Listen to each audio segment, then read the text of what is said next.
बात शिक्षा, शिक्षक, रोजगार, पंचायत प्रतिनिधि और स्टूडेंट से लेकर यानी विद्यार्थियों से लेकर राजनीतिक तक।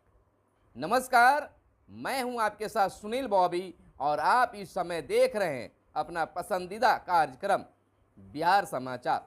बिहार समाचार में आप तमाम व्यूअर्स का स्वागत है।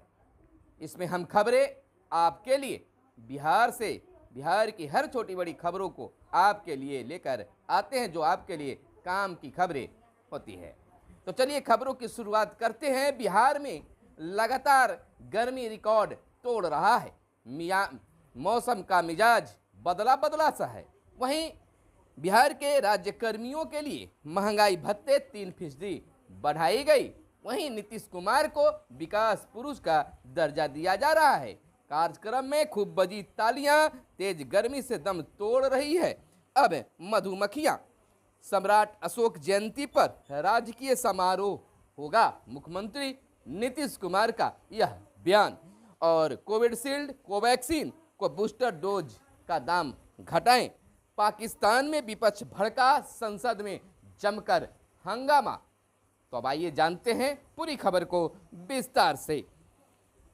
बिहार के मुख्यमंत्री नीतीश कुमार ने कहा है कि भविष्य में जयंती पर अवकाश के दिन समारोह होगा। सम्राट अशोक जयंती पर राजकीय समारोह होगा। जैसा कि आप जान रहे हैं कि सम्राट अशोक की जयंती जहां भाजपा वालों ने काफी धूमधाम से मनाया, वहीं जदयू भी कहां पीछे रहने वाली। उपेंद्र कुशवाहा और अन्य लोगों ने भी पटना में जयंती समारोह का आयोजन किया। मुख्यमंत्री नीतीश कुमार ने घोषणा की है कि महान सम्राट अशोक की जयंती राजकीय समारोह के रूप में मनाई जाएगी। इस दिन सरकारी स्तर पर एक दिन के लिए अवकाश का प्रावधान हमने पूर्व में ही कर दिया था। अब आगे से इस दिवस पर राजकीय समारोह भी होगा। यह बहुत बड़ी ऐलान बिहार के मुख्यमंत्री के द्वारा किया गया है। आपको बता दें कि मुख्यमंत्री ने बीते दिन सम्राट अशोक की जयंती के अवसर पर उनकी सांकेतिक मूर्ति पर माल्यार्पण कर उन्हें नमन किया। सम्राट अशोक कन्वेंशन केंद्र परिषद में उनकी मूर्ति स्थापित है। माल्यार्पण के बाद पत्रकारों से बातचीत करते हुए मुख्यमंत्री नीतीश कुमार ने कहा कि सम्राट अशोक की जन्म तिथि का हमने पता लगवाया। सम्राट अशोक के जन्मदिन पर काफी विवाद था। हमने एक्सपर्ट को बुलाकर जयंती मनाने का दिन तय किया। विचार विमर्श के बाद चैत में अष्टमी के दिन सम्राट अशोक की जयंती मनाने का दिन निर्धारित हुआ है। इस कन्वेंशन केंद्र का नामांकन हमने सम्राट अशोक के नाम पर किया था। और इधर बहुत बड़ी राहत मिली है भारतवासियों के लिए कि कोविशील्ड, कोवैक्सीन की बूस्टर डोज के दाम घटाए। देश में वयस्कों को बीते दिन निजी केंद्रों पर कोरोना की एहतियाती खुराक यानी बूस्टर डोज दी जाएगी। इसके बीच पहले शनिवार को कोरोना रोधी टीके कोविशील्ड और कोवैक्सीन बनाने वाली कंपनियों ने इसकी कीमत घटा दी है। और इधर बोचहा उपचुनाव के लिए आज थमेगा प्रचार प्रसार। बिहार का चुनाव कैसा होता है आप जरूर जानते हैं। और इधर बिहार के पंचायत प्रतिनिधियों का मानना है कि आखिर सारे चुनाव अब खत्म हो रहे हैं, पंचायत प्रतिनिधियों का ट्रेनिंग कैसे कब होगा।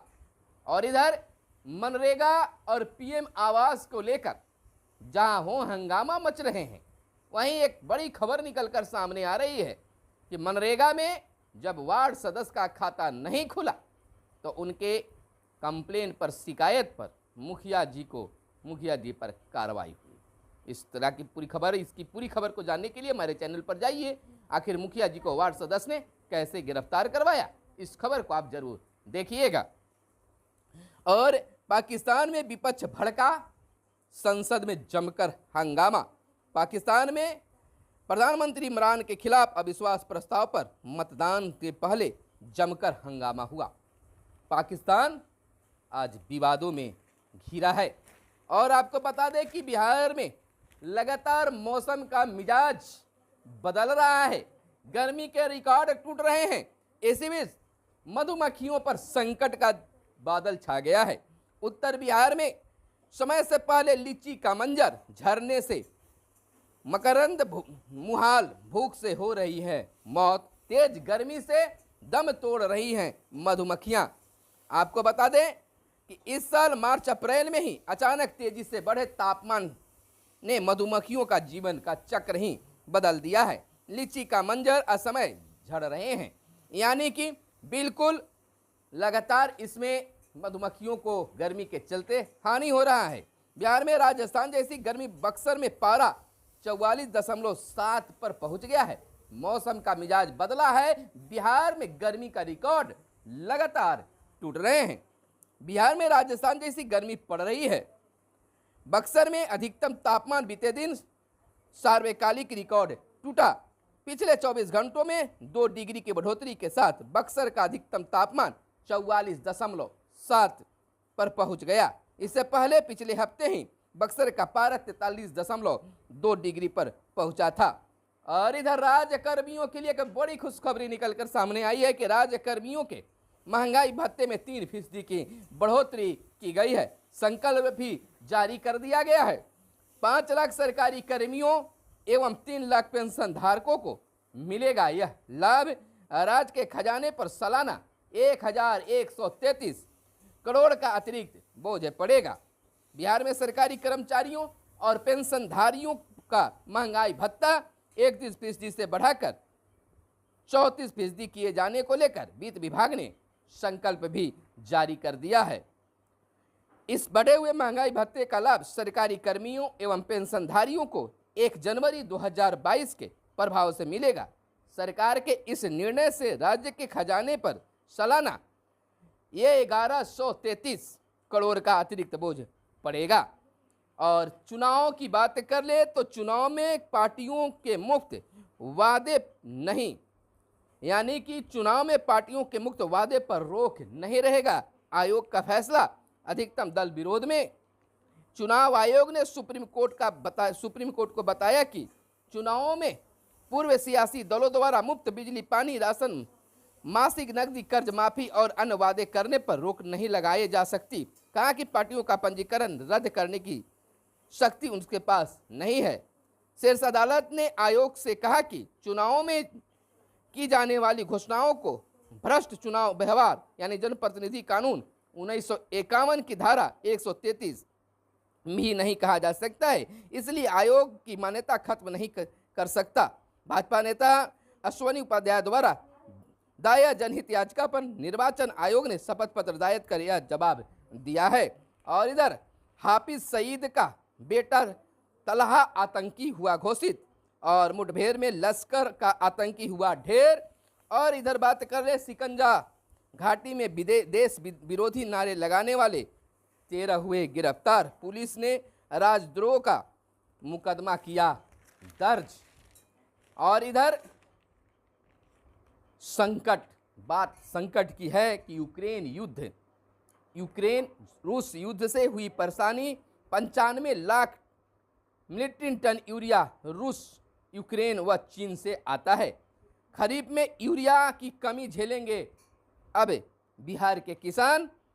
3 लाख टन डीएपी और 2 लाख एनपीके और 1 लाख मीट्रिक टन पोटास चाहिए खेती के लिए।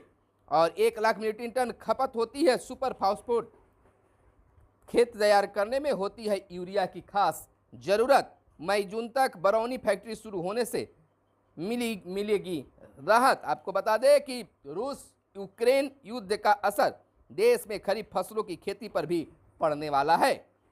आपको बता दें कि भाजपा के 814 मंडलों में हुआ नल पूजन। राज्यपाल और मुख्यमंत्री ने लोगों को दी है खास रामनवमी की बधाई। और श्री राम के जीवन का प्रतीक है विजय सिन्हा का कहना है। विधानसभा अध्यक्ष विजय कुमार सिन्हा ने प्रदेशवासियों को रामनवमी पर बधाई दिया है। इधर नेता प्रतिपक्ष ने भी शुभकामनाएं दी है। आपको बता दें कि उप मुख्यमंत्री ने भी लोगों को शुभकामनाएं और बधाई दी है। मर्यादाओं का पालन प्रेरणा देती है श्री रामचंद्र। और किसी भी कृपा से मुख्यमंत्री नहीं है नीतीश कुमार। यानी किसी की कृपा से बिहार के मुख्यमंत्री नीतीश कुमार नहीं है। ललन सिंह का यह बयान आया है। ललन सिंह ने कहा है नीतीश कुमार किसी की कृपा से मुख्यमंत्री नहीं है, बिहार की जनता की ताकत उनके साथ है। जब तक जनता की ताकत उनके साथ है वे इस पद पर बने रहेंगे। कहा कि मुख्यमंत्री ने नया बिहार का निर्माण किया है। वर्ष 2005 से पहले और अब के बिहार में काफ़ी फर्क सामने दिखाई देता है। और इधर जयंती समारोह की बात कर ले तो जदयू ने की देश में जातीय जनगणना कराने की मांग। जदयू ने एक बार फिर से देश में जातीय जनगणना कराने की पुरजोर मांग केंद्र सरकार से की है। पार्टी द्वारा बीते दिन आयोजित सम्राट अशोक की जयंती समारोह के मौके पर जदयू नेताओं ने संयुक्त रूप से यह मांग उठाई है। और इधर नीतीश कुमार कुशवाहा, उपेंद्र कुशवाहा का कहना है कि नीतीश कुमार मुख्यमंत्री हैं, आगे भी रहेंगे, इस पर कोई समझौता नहीं होगा। जैसा कि आप जान रहे हैं कि बिहार के मुख्यमंत्री नीतीश कुमार को उप राष्ट्रपति या राष्ट्रपति बनाने की चर्चा जोरों पर चली आ रही है। तो इस पर साफ शब्दों में उपेंद्र कुशवाहा ने कहा है कि दो चीज़ों पर हम लोग समझौता नहीं कर सकते हैं, पहला है नेतृत्व और दूसरा है सिद्धांत। नीतीश कुमार मुख्यमंत्री हैं और आगे भी रहेंगे, इस पर कोई समझौता नहीं होगा। कहा कि सम्राट अशोक की जयंती समारोह पर हम सभी जुटे हैं, इस तरह के कार्यक्रम होते रहेंगे, इसकी नितांत आवश्यकता है। और दूसरी ओर भाषण पर खूब बजी तालियां, जयकारा लगते रहा। वक्ताओं ने एक सुर में कहा सम्राट अशोक के सपनों को पूरा कर रहे हैं बिहार के मुख्यमंत्री नीतीश कुमार। श्री कृष्ण मेमोरियल हॉल की सभी कुर्सियां भर गई। मॉल हॉल के बाहर भी कार्यकर्ता खड़े रहे। और सूबे के हर जिले की अपनी स्वास्थ्य योजनाएं होगी और 14 मई तक तैयार करने की सभी डीएम को दिया गया है निर्देश।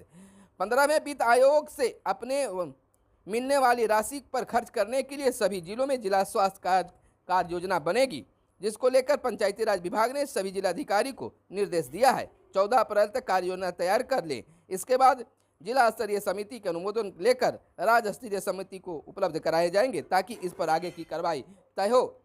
और स्कूलों में बात शिक्षा की अगर कर ले तो बिहार के स्कूलों में पहली से तीसरी के बच्चों को अक्षर और अंक ज्ञान में बनाया जाएगा दक्ष। मई में शिक्षण सामग्री स्कूल में जाएगी। स्कूलों में जून से पहले हफ्ते में चलेगी निपुण बिहार।